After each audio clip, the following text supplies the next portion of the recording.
CPM പോലൊരു cadre പാർട്ടിയിൽ മുഖ്യമന്ത്രി എന്ന് പറഞ്ഞ ആ അധികാര സ്ഥാനത്തിരിക്കുന്ന അയാളും CPMന്റെ സംസ്ഥാന സെക്രട്ടറിയും അറിയാതെ അവരുടെ വിദ്യാർത്ഥി സംഘടന ഒരു കാരണവശാലും ഇതുപോലൊരു ഉന്നതമായൊരു ഭരണഘടനാ സ്ഥാനത്തിരിക്കുന്ന ഗവർണറെ ആക്രമിക്കില്ല എന്നുള്ളത് ഏത് കൊച്ചുകുട്ടിക്കും അറിയാവുന്ന കാര്യമാണ്. ഇങ്ങനെ ഒരു ആക്രമണം നടക്കും എന്നുള്ള നിലയിലുള്ള ഒരു പ്രസ്താവന മുഖ്യമന്ത്രിയിൽ നിന്ന് 2 ദിവസങ്ങൾക്ക് മുമ്പ് തന്നെ വന്നതാണ് എന്നാണ് ഗവർണർ ഡൽഹിയിൽ നടത്തിയിട്ടുള്ള പത്രസമ്മേളനത്തിൽ പറഞ്ഞിട്ടുള്ളത്. ഈ ഗൂഢാലോചന അല്ലെങ്കിൽ ഈ SFIയുടെ ക്രിമിനലുകൾ ഗവർണറെ ആക്രമിച്ച ഗൂഢാലോചനയ്ക്ക് നേതൃത്വം നൽകിയത് കേരളത്തിന്റെ ഭരണഘടനാ തലവനായിട്ടുള്ള മുഖ്യമന്ത്രിയാണ്. ഗവർണറെ തൊട്ടാൽ ചോദിക്കാനും പറയാനും ആളുണ്ട് എന്നാണ് സേവ് കേരള ഫോറം പറയുന്നത്. അതായത് ഗവർണറെ തൊട്ട SFIക്ക് നല്ല മുട്ടൻ പണി കൊടുക്കാൻ ഒരുങ്ങിയാണ് സേവ് കേരള ഫോറം.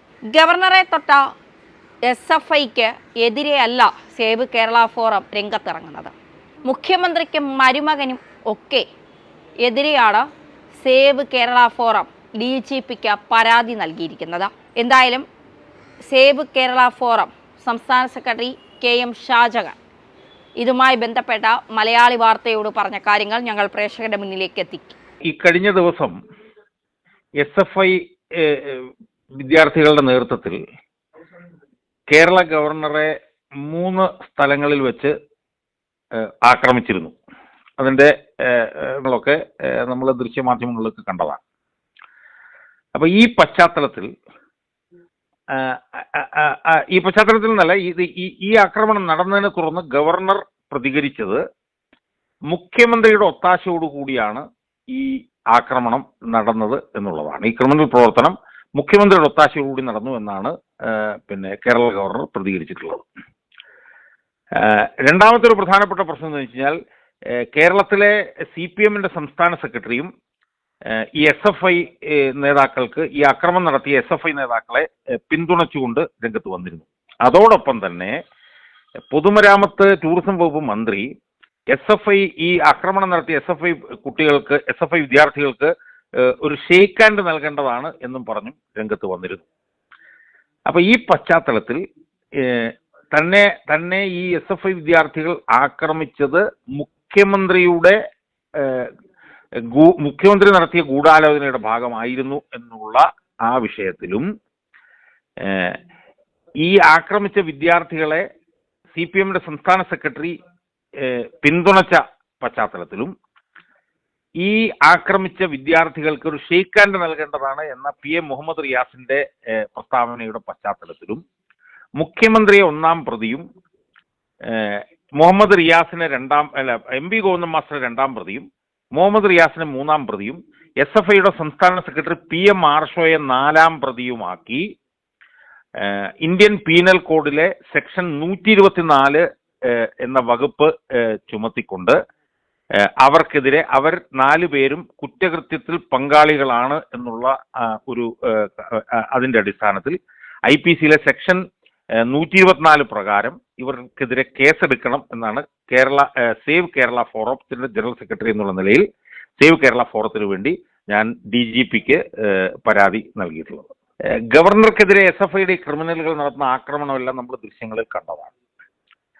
ഗവർണർ ആകട്ടെ ഡൽഹിയിൽ വെച്ച് നടത്തിയിട്ടുള്ള ഒരു ഗുരുതരമായിട്ടുള്ള പരാമർശം എന്ന് പറഞ്ഞു കഴിഞ്ഞാൽ ഇങ്ങനെ ഒരു ആക്രമണം നടക്കും എന്നുള്ള നിലയിലുള്ള ഒരു പ്രസ്താവന മുഖ്യമന്ത്രിയിൽ നിന്ന് 2 ദിവസങ്ങൾക്ക് മുമ്പ് തന്നെ വന്നതാണ് എന്നാണ് ഗവർണർ ഡൽഹിയിൽ നടത്തിയിട്ടുള്ള പത്രസമ്മേളനത്തിൽ പറഞ്ഞിട്ടുള്ളത്. കാരണം ഗവർണർ ഈ പറഞ്ഞതുപോലെ പ്രതിഷേധം നേരിടേണ്ടി വരും എന്ന് ഈ ആക്രമണം നടക്കുന്നതിന് 2 ദിവസം മുമ്പ് മുഖ്യമന്ത്രി പറഞ്ഞിരുന്നതായി ഗവർണർ ഡൽഹിയിൽ നടത്തിയിട്ടുള്ള പത്രസമ്മേളനത്തിൽ വ്യക്തമാക്കിയിട്ടുണ്ട്. അപ്പം ഇതിൽ നിന്ന് നമ്മൾ മനസ്സിലാക്കേണ്ടത് ഈ ഗൂഢാലോചന അല്ലെങ്കിൽ ഈ SFIയുടെ ക്രിമിനലുകൾ ഗവർണറെ ആക്രമിച്ച ഗൂഢാലോചനയ്ക്ക് നേതൃത്വം നൽകിയത് കേരളത്തിന്റെ ഭരണഘടനാ തലവനായിട്ടുള്ള മുഖ്യമന്ത്രിയാണ് എന്നുള്ളതാണ്. നമുക്കറിയാം ഗവർണർ ഇപ്പം തൊട്ടടുത്ത ദിവസങ്ങളിൽ എടുത്തിട്ടുള്ള പല നടപടികളും സംസ്ഥാന സർക്കാരിന് വലിയ തരത്തിൽ അലോസരമുണ്ടാക്കുന്ന നടപടികളാണ്. അതിന്റെ പ്രധാനപ്പെട്ട കാരണം വെച്ചാൽ കണ്ണൂർ സർവകലാശാല വൈസ് ചാൻസലർ ഗോപിനാഥ് രവീന്ദ്രന്റെ നിയമനം റദ്ദാക്കിയ സുപ്രീം കോടതി വിധിയുമായി ബന്ധപ്പെട്ടുകൊണ്ട് ഗവർണർ മുഖ്യമന്ത്രിയുടെ അറിവോടുകൂടിയാണ്, മുഖ്യമന്ത്രിയുടെ ഓഫീസിന്റെയും അറിവോടുകൂടിയാണ് പിന്നെ ഈ കണ്ണൂർ സർവകലാശാല വൈസ് ചാൻസലറുടെ നിയമനം നടന്നത് എന്നുള്ളത് ആവർത്തിച്ച് അദ്ദേഹം പറയുകയുണ്ടായി. 9 തവണ മുഖ്യമന്ത്രിയുടെ ഓഫീസിൽ നിന്ന് ഇതുമായി ബന്ധപ്പെട്ട സമ്മർദ്ദം വന്നു എന്ന് അദ്ദേഹം പറയുകയുണ്ടായി. അതോടൊപ്പം തന്നെ പല സർവകലാശാലയിലെയും സെനറ്റുകളിലേക്ക് അദ്ദേഹം ഗവൺമെന്റിന്റെ താല്പര്യത്തിന് വിരുദ്ധമായി നിയമനം നടത്തുകയുണ്ടായി.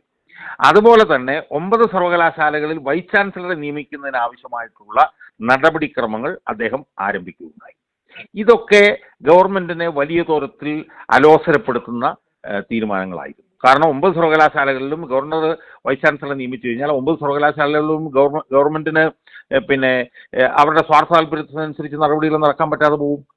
അപ്പൊ ഈ 3 നടപടികളും ഗവൺമെന്റിന് വലിയ തോതിൽ അസ്വസ്ഥരാക്കിയിരുന്നു എന്നുള്ളതാണ് ഏറ്റവും പ്രധാനം. അതിന്റെ പശ്ചാത്തലത്തിലാണ് ഗവർണർ മുഖ്യമന്ത്രിയാണിത് മാസ്റ്റർ മൈൻഡ് ചെയ്തിട്ടുള്ളത് എന്നുള്ള പിന്നെ നിലപാട് ഗവർണർ എടുത്തിട്ടുള്ളത്. ഒരു കാര്യം ഉറപ്പാണ്, CPM പോലൊരു കേഡർ പാർട്ടിയിൽ മുഖ്യമന്ത്രി എന്ന് പറഞ്ഞ ആ അധികാര സ്ഥാനത്തിരിക്കുന്ന അയാളും CPMന്റെ സംസ്ഥാന സെക്രട്ടറിയും അറിയാതെ അവരുടെ വിദ്യാർത്ഥി സംഘടന ഒരു കാരണവശാലും ഇതുപോലൊരു ഉന്നതമായൊരു ഭരണഘടനാ സ്ഥാനത്തിരിക്കുന്ന ഗവർണറെ ആക്രമിക്കില്ല എന്നുള്ളത് ഏത് കൊച്ചുകുട്ടിക്കും അറിയാവുന്ന കാര്യമാണ്. ഒന്നാമത്തെ കാര്യം. രണ്ടാമത്തെ കാര്യം, CPMന്റെ സംസ്ഥാന സെക്രട്ടറിയും ഈ SFI വിദ്യാർത്ഥികൾക്ക് പിന്നെ പിന്തുണയുമായിട്ടാണ് രംഗത്ത് വന്നിട്ടുള്ളത്. നമുക്കറിയാം, കേരള സദസ്സിനെതിരെ ഷൂ എറിഞ്ഞവർക്കെതിരെ വധശ്രമത്തിലാണ് കേസെടുത്തത്. എന്നാൽ ഇവിടെ ഗവർണർ എന്ന് പറഞ്ഞ ഈ ഉന്നത ഭരണഘടനാ സ്ഥാനത്തിരിക്കുന്ന ഈ വ്യക്തിയെതിരെ വലിയ തോതിൽ ആക്രമണം നടത്തുക. ഗവർണർ എന്താ പറഞ്ഞത്?